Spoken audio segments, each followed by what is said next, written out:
Bien, y el tema de crecimiento económico, el comportamiento, pues por supuesto, de la economía, producto y luego de 2 años de pandemia, así como el impacto de ciertas actividades y el aporte al Producto Interno Bruto, son temas que constantemente estamos pues monitoreando y dando la vuelta en este espacio. Y para ello, como siempre, es oportuno contar con la participación de un experto, en este caso, René Quevedo, quien es economista y consultor en mercado laboral, a quien como siempre me da mucho gusto pues tenerlo con nosotros igual esta mañana. Don René, buenos días. Buenos días, Ricardo. Gracias por la invitación. Es un placer estar acá. En esta ocasión pues nos ocupa la siguiente conversación, este informe que ha hecho la CEPAL y que mejora de alguna manera su previsión de crecimiento para América Latina durante este año, lo que resta de este año. ¿Qué podemos traducir de forma pues coloquial y que podamos entender da como resultado este informe en cuanto a la perspectiva de crecimiento económico? Sí, bueno, lo que plantea la CEPAL es básicamente la consolidación de las tendencias que ya venían desde el año pasado. No olvidemos que Panamá tuvo la cuarta peor contracción económica en el mundo en el 2020. Estamos hablando de casi un 18%. Nos hemos venido recuperando. Recuperamos el 15%, 15.3% el año pasado. Así que con este aumento esperado de lograrse, estaríamos desde el punto de vista del Producto Interno Bruto a niveles de prepandemia. El gran problema, nuestro problema no es de crecimiento, nuestro problema es de empleo. Eso no se está traduciendo en generación de empleo. A pesar de los aumentos en la planilla estatal, Mitradel tramitó entre enero y junio 42% menos nuevos contratos laborales que en el 2019. Así que lamentablemente la economía no está generando nuevos empleos porque no hay confianza en el clima para la inversión en el país. Y es básicamente lo que tenemos que realmente mirar, ¿no? Ojalá estas noticias se traduzcan en generación de confianza para la inversión privada. No estamos generando nuevos empleos. El único sitio donde hay expansión neta del empleo es en la planilla estatal. Eh, y lamentablemente tanto los subsidios como los aumentos en la planilla estatal están siendo subsidiados o están siendo financiados con préstamos, lo cual no es sostenible, ¿no? Yo creo que básicamente esa es mi traducción. Eh, Nuestro gran reto es el empleo. No estamos generando, como dije antes, la economía no está generando nuevos empleos y realmente eso es un poco el marco o un factor agravante a toda esta crisis laboral o crisis social que hoy tenemos, que se agrava pues por todos los temas inflacionarios debido a situaciones externas que han encarecido el costo del combustible, el costo de la canasta básica y de alguna manera han servido de telón de fondo a la crisis social que hoy vivimos.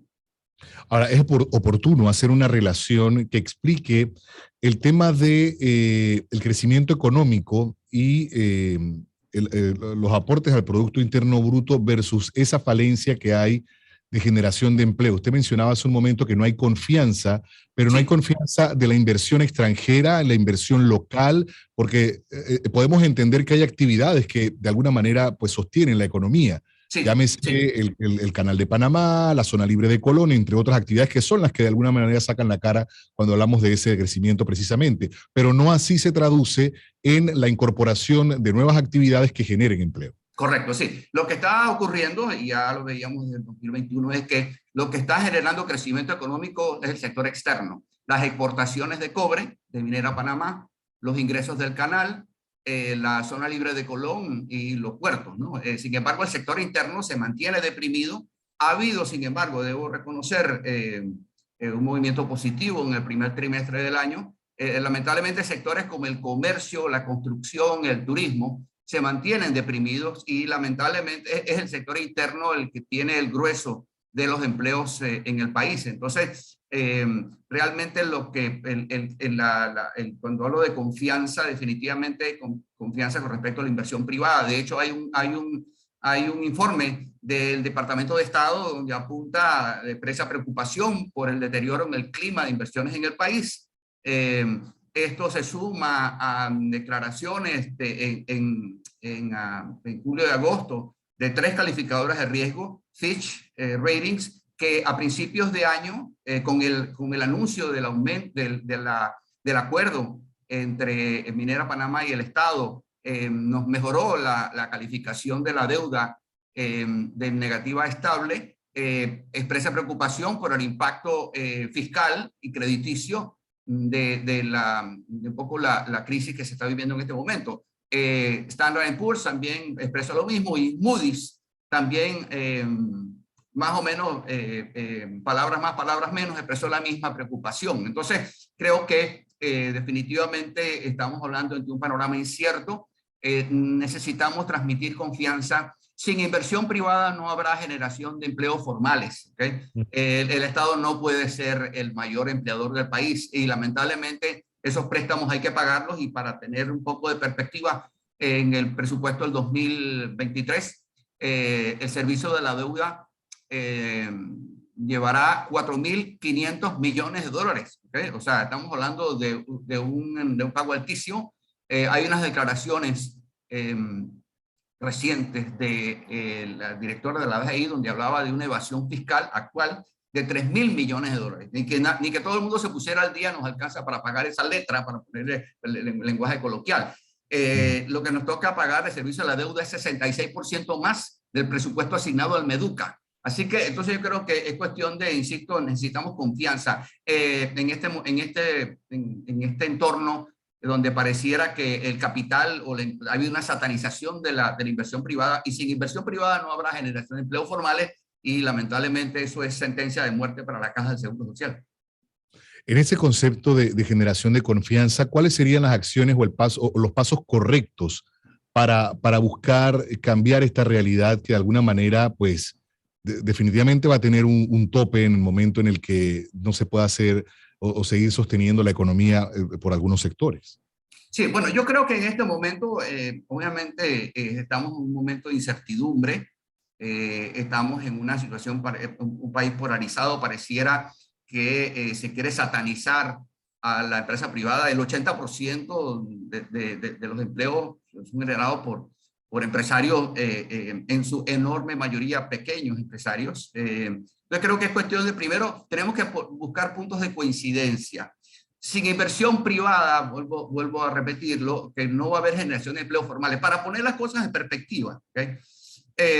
A pesar de que hoy tenemos la planilla estatal más alta de la historia, ¿okay? Hoy tenemos 59.000 asalariados privados menos y 247.000 informales más que en el 2012. Hemos perdido 10 años de generación de empleo formal por parte de la empresa privada, ¿okay? Y esa contracción y como dije antes, el nivel de nuevos contratos laborales hoy es 42% menos que en el 2019. O sea, definitivamente creo que tenemos que, como primer punto, tenemos que encontrar puntos de coincidencia. Tenemos que echar el país a andar. La amenaza de cierres de calle en un país donde el 70% de los empleos son presenciales, ¿ok?, generan desempleo. Toda restricción de movilidad en Panamá genera desempleo. Entonces, creo que estamos de alguna manera peleándonos por las sillas del comedor del Titanic, ¿okay? Tenemos que ponernos de acuerdo. Primero, eso es lo primero. Luego, tenemos que mandar mensajes claros a la comunidad internacional. Me preocupa el tema de la inversión extranjera porque no estamos mandando mensajes claros. Cité el caso de la minera Panamá. El 16 de enero se anunció las nuevas, que había acuerdo. Ese hecho motivó a que Fitch nos mejorara la perspectiva de la deuda. Ese informe de Fitch fue el 28 de enero. El presidente repartió los beneficios en marzo, y hoy ya estamos a agosto y no se sabe nada. Entonces, ¿qué le dice eso a la inversionista extranjera cuando estamos hablando de la mayor inversión extranjera hecha en el país? La confianza y la estabilidad, ¿no? De correcto, la seguridad sí. jurídica, incluso. Sí, y por otro lado, estamos hablando de cosas que no tienen sentido. Se ha presentado una demanda de inconstitucionalidad a un artículo de la ley SEM, ¿okay?, de la ley de sedes de empresas multinacionales, sí, específicamente relacionada a los incentivos fiscales, ¿okay? O sea, de alguna manera hay una satanización de los incentivos fiscales, que es lo que hemos utilizado durante 30 años para atraer inversión extranjera. Así que yo creo que es cuestión de confianza, tenemos que ser coherentes y obviamente el sector productivo necesita una rápida inyección de liquidez. Yo creo que son tres cosas fundamentales que tienen que darse, ¿no? Bien interesante, y no quiero dejar o sea, cerrar esta conversación sin antes, aunque no se ha tocado el tema económico per se, el tema de reactivación, ni mucho menos en esta mesa única del diálogo, ¿qué radiografía puede hacer usted del desarrollo de la misma, de las posiciones que se han planteado? Hay quienes ya dicen, incluso la propia parte mediadora, que es la Iglesia Católica, ha dicho ya es suficiente, esto no puede ni ser eterno, ni ser la exposición para pues, momentos de gloria, como creo que citaba de alguna manera. Hay que llegar a puntos concretos y ahora también involucrar al sector productivo del país. Sí, a mí me preocupa que no todos están en la mesa. Por ejemplo, el tema de control de precios es un tema que hay que discutir. Dos de cada tres trabajadores del sector comercio son informales o trabajan para empresas que tienen menos de 9 colaboradores. Así que definitivamente los controles de precios van a traer desempleo en el sector comercio, que es el que más empleo genera en el país. ¿Okay? Los controles de precios favorecen a las empresas grandes, entonces de alguna manera estamos entrando en una contradicción. Estoy hablando de información pública, ¿no? Estoy hablando de esto que estoy diciendo, está en el último informe de la Contraloría de abril del 2022. Pero volvemos al tema, solamente el que carga el saco sabe cuánto pesa.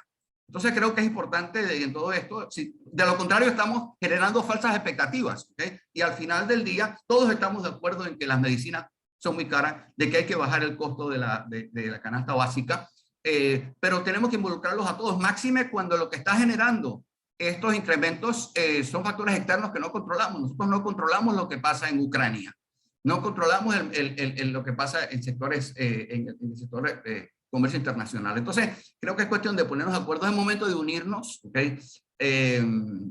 Necesitamos liderazgo que nos una, encontrar puntos de coincidencia, respetando obviamente las posiciones de cada quien, pero lo que dije antes, volviendo al tema de las cifras que cité antes, si no generamos confianza, la Caja del Seguro Social está condenada a muerte. No estamos hablando de un debate ideológico, estamos hablando de realidades matemáticas. Sin cotizantes, la Caja del Seguro Social no existe. Entonces creo que, entre otras cosas, tenemos que primero ponernos de acuerdo. Mientras haya, el peor enemigo de la reactivación económica es la incertidumbre, y existe un altísimo nivel de incertidumbre. Y mientras haya incertidumbre, habrá desempleo. Y seguiremos en la crisis laboral que se está agravando. O sea, yo creo que es importante que entendamos que en una economía como la panameña, donde el 70% de los empleos son presenciales, toda restricción de movilidad o amenaza de restricción de movilidad genera desempleo automáticamente. Y yo creo que es un tema que tenemos que evitar. Inoportuno ese planteamiento para finalizar esta conversación, y yo, como siempre, quiero agradecer a don René Quevedo la oportunidad de abordar cada uno de ellos. Muchísimas Gracias gracias por la invitación. Buen día. Vamos a avanzar siendo las 7:24 minutos de la mañana.